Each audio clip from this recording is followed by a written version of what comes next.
24-25 বছর ধরে পাহাড়ের এই ঝর্ণা এলাকায় অনেক ভৌতিক ঘটনা হতে দেখা যায়। আর শোনা যায় যে পশু পাখিও নাকি এখানে খুব একটা আসে না। গ্রামবাসীরা তাই খুব প্রয়োজন না পড়লে এই জায়গায় কখনোই আসেন না। কিন্তু কেউ জানে না যে কয়েকদিনের মধ্যে সব বদলাতে চলেছে। আকাশ একজন শহরের বাসিন্দা। সে আজ খুব খুশি, কারণ সে শহরেরই একটা বড় কর্পোরেট জায়গায় আজ চাকরি পেয়েছে। তাই সেই আনন্দ শেয়ার করার জন্য সে তার অনাথ আশ্রমে গেল, যেখানে সে ছোটবেলা থেকে বড় হয়েছে, পড়াশোনা শিখেছে, তাকে লালন পালন করেছে এবং আজকে ভালোভাবে ও দাঁড়িয়ে আছে শুধুমাত্র তাদের জন্যই।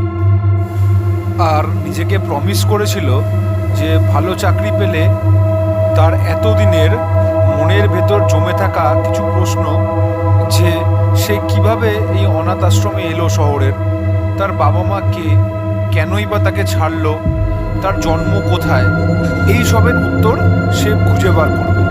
তাই আজ অফিসের রেজিস্টার রুমে এসে দাঁড়িয়েছে আর অনেক রেজিস্টার বার করে খুঁজতে শুরু করলো।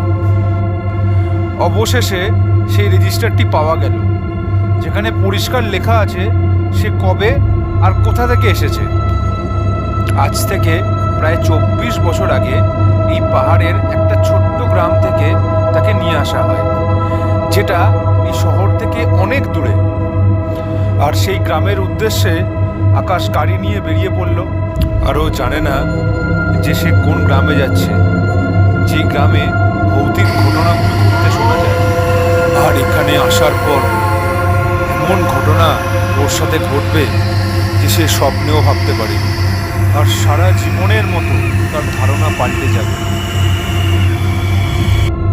গ্রামে অনেক খোঁজ খবর নেওয়ার পর আকাশ জানতে পারে তখনকার পঞ্চায়েত উপপ্রধানের বাড়ির থেকে তাকে নিয়ে আসা হয়, যিনি আজ বেঁচে নেই।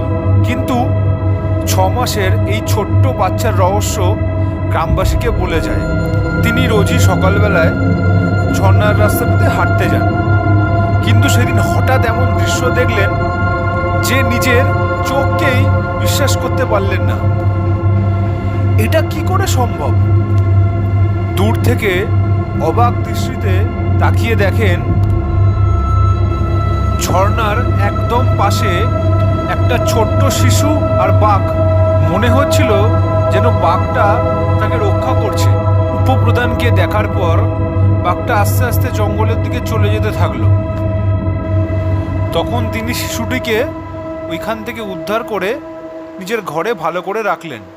ঘটনাটি দেখে মনে হলো ওই ছোট্ট শিশুটির রক্ষা কবচ হিসাবে তাকে দায়িত্ব দেওয়া হয়েছে, এবং তিনি অনেকক্ষণ গভীর চিন্তা করে বিচার করলেন যে এই শিশুটির ভালো শিক্ষা আর ভালো পরিবেশের প্রয়োজন।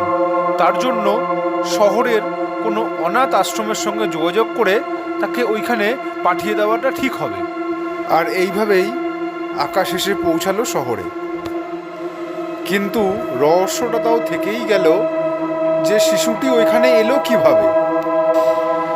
তাই আকাশ ঠিক করলো সেই রহস্যটা জানতে আজ রাতে সে ওই ভৌতিক ঝর্ণার সামনে দাঁড়াবে আর খুঁজবে যে সেই ঝর্ণার সামনে যে ভৌতিক ঘটনাগুলো ঘটছে তার সঙ্গে কি তার কোনো লিঙ্ক আছে। অবশেষে আকাশ ওই ভৌতিক ঝর্ণার সামনে এসে দাঁড়ালো। কিছুক্ষণের মধ্যেই এক ভয়ানক শব্দ, কেউ যেন ঝর্ণা থেকে বেরিয়ে আসছে। একজন ভদ্রমহিলা প্রকট হলেন। এ যেন অবিশ্বাস্য দৃশ্য। আকাশ ভয়ে ভয়ে জিজ্ঞেস করলেন, আপনি কে? তখন উনি অত্যন্ত করুণ সুরে বললেন, বাবা, তুমি আমার ছেলে। যখন তোমার 6 মাস বয়স ছিল তখন তোমাকে নিয়ে দাদুর বাড়ি থেকে আমাদের বাড়িতে আসছিলাম ফ্লাইটে করে। তখনই ফ্লাইট দুর্ঘটনা ঘটে। পাইলট অনেকক্ষণ ধরে চেষ্টা করছিলেন যাতে সে ইঞ্জিনটাকে ঠিক রেখে সঠিক গন্তব্যস্থলে সেফ জায়গায় নামাতে পারেন, কিন্তু হয়।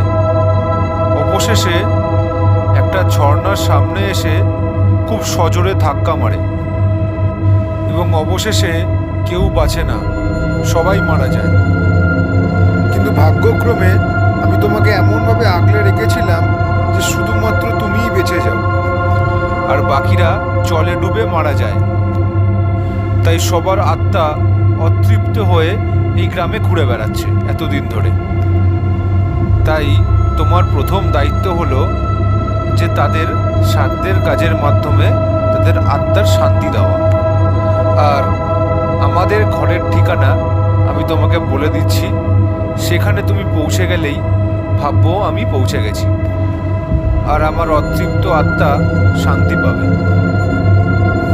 আকাশ অবশেষে সে তার নিজের বাড়ি পৌঁছায় এবং তার বাবাকে পুরো রহস্য জানায়, এবং বাকি জীবনটা সে তার বাবার সঙ্গেই দেখাশোনা করে ভালো করে কাটায়। গল্পটি যদি আপনাদের ভালো লেগে থাকে তাহলে লাইক অ্যান্ড সাবস্ক্রাইব করে দেবেন।